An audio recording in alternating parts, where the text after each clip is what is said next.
निवडणुकीच्या प्रचारासाठी इथे एकत्रित जमलो। आज आपल्या सर्वांच्या आशीर्वादाने आपल्या सर्वांचे नेते आदरणीय पवार साहेब यांच्या वतीनं राष्ट्रवादी शरदचंद्र पवार पक्षाच्या वतीनं आमच्या पक्षाचे अधिकृत उमेदवार म्हणून अनिलदादा सावंत या पक्षाचे उमेदवार आहेत। तुतारी वाजवणारा माणूस हे आमचं चिन्ह आहे आणि या चिन्हाच्यासाठी आपण सगळ्यांनी उद्याच्या 20 नोव्हेंबरला राष्ट्रवादी काँग्रेस शरदचंद्र पवार पक्षाच्या साठी मतदान करावं ही विनंती करण्यासाठी आजची ही भव्य दिव्य सभा आहे। खरं म्हणजे ही सभा परवा रात्री उशिरा ठरली। काल सकाळी उमेदवारांना आम्ही कळवलं की उद्या येतोय आणि आज इतक्या कमी काळात एवढ्या मोठ्या प्रमाणात आपण सगळे जमलात याबद्दल पहिल्यांदा तुम्हा सगळ्यांचं अभिनंदन।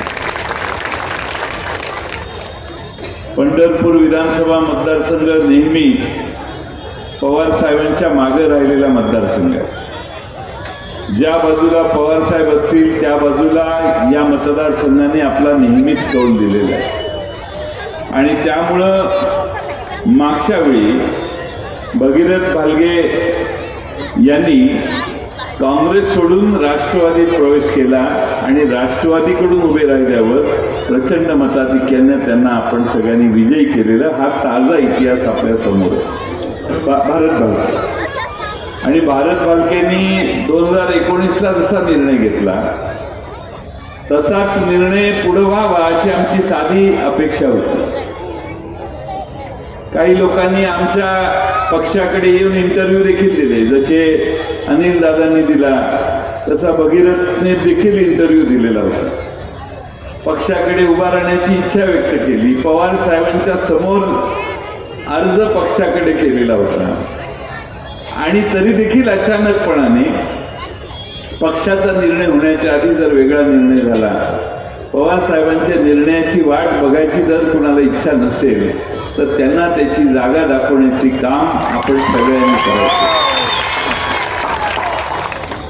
पवार साहेबांचा निर्णय शिरसावंत मानून या मतदारसंघातल्या सगळ्यांनी अनिलदादा सावंत यांना पाठिंबा दिल्यावर विजयसिंह मोहिते पाटील दादांनी देखील त्याला मान्यता दिल्यावर या मतदारसंघामध्ये अनिलदादा सावंत हे आता आपले अधिकृत उमेदवार आहेत।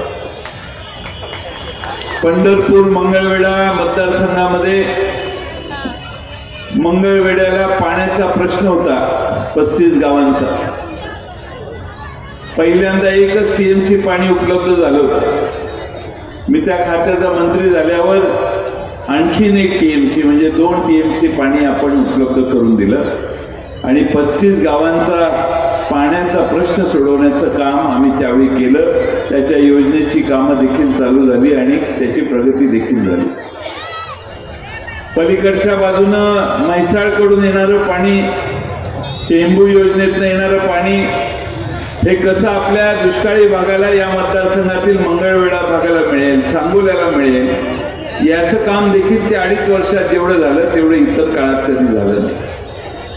आज या मंगळवेढा आणि पंढरपूर या मतदारसंघात मंगळवेढ्याला मागच्या 5 वर्षात 2.5 वर्षाचं सरकार असताना आम्ही जो न्याय दिला तो बघितला, तर पुन्हा आमचं सरकार आलं तर मंगळवेढा तालुक्यातले उर्वरित जे प्रश्न आहेत तेही सोडवण्यासाठी आम्ही प्राधान्यानं लक्ष देऊ, ही आमची भूमिका आपण सगळ्यांनी लक्षात घ्या। खरं म्हणजे आपल्या सगळ्यांना या ठिकाणी मतदारसंघाचे प्रश्न अनिलदादांनी भाषणात सांगितले। या ठिकाणी पंढरपूरच्या तीर्थक्षेत्राला विकास आराखडा या भागातल्या सगळ्यांची काय भावना आहे हे मी तुम्हाला वेगळं सांगायची गरज नाही। अनेक गावात शेतीचा प्रश्न आहे, रस्त्यांची दुरावस्था आहे, बेरोजगारीचा प्रश्न ऐरणीवर आहे। या सगळ्यातनं मार्ग काढायचा असेल तर महाविकास आघाडी म्हणून या मतदारसंघात राष्ट्रवादीच्या मागे आपण उमेदवार उभे केले पाहिजे। हे मला मान्य आहे की 2 उमेदवार महाविकास आघाडीचे आहेत, त्याचा अभिप्राय, त्याचं साधं वर्णन करायचं असेल तर ती मैत्रीपूर्ण लढत आहे. त्यामुळं या दोघांची निवडणूक ही आमच्यात एकमत झालं नसेल, त्यामुळं दोन उमेदवार उभे राहिलेले असले तरी अनिल दादा सावंत यांना शरद पवार साहेबांचा आशीर्वाद आहे हे आपण विसरू नका. आणि म्हणून तुतारी वाजवणारा माणूस हा सगळ्यात महत्वाचं चिन्ह आपल्या सर्वांच्या समोर असावं. भारतीय जनता पक्ष म्हणून समोर जे उभे आहेत त्या भारतीय जनता पक्षाने आपल्या सर्वांच्या समोर मागच्या 10 वर्षात अनेक प्रश्न उभे केले. एक म्हणजे बेरोजगार तरुणांची संख्या महाराष्ट्रात का वाढली.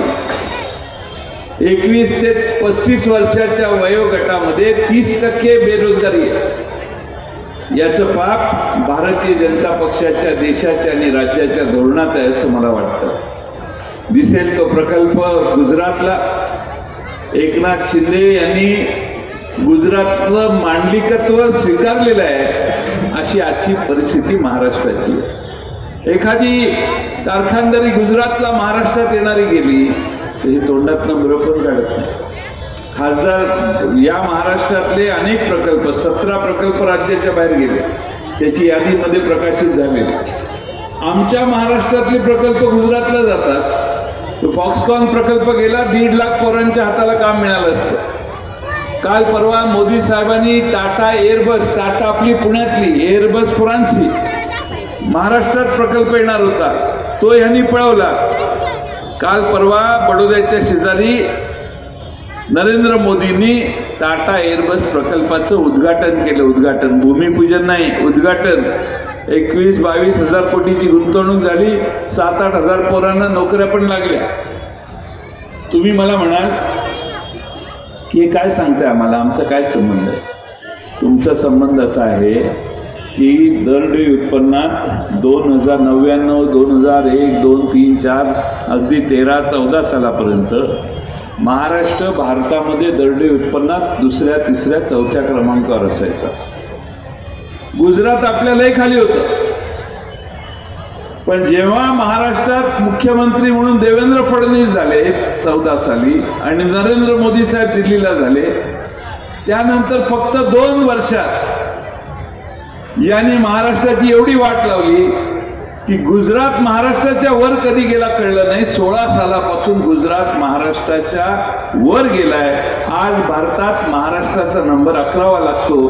दरडोई उत्पन्न म्हणजे गुजरातची माणसं आपल्यापेक्षा मित्रांनो श्रीमंत झाली.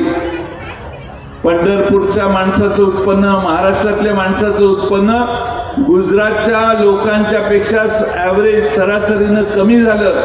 आपला महाराष्ट्र गुजरातच्या मागं गेला. मागं नेण्याचं पाप हे महाराष्ट्राच्या सध्याच्या सरकारचं आहे.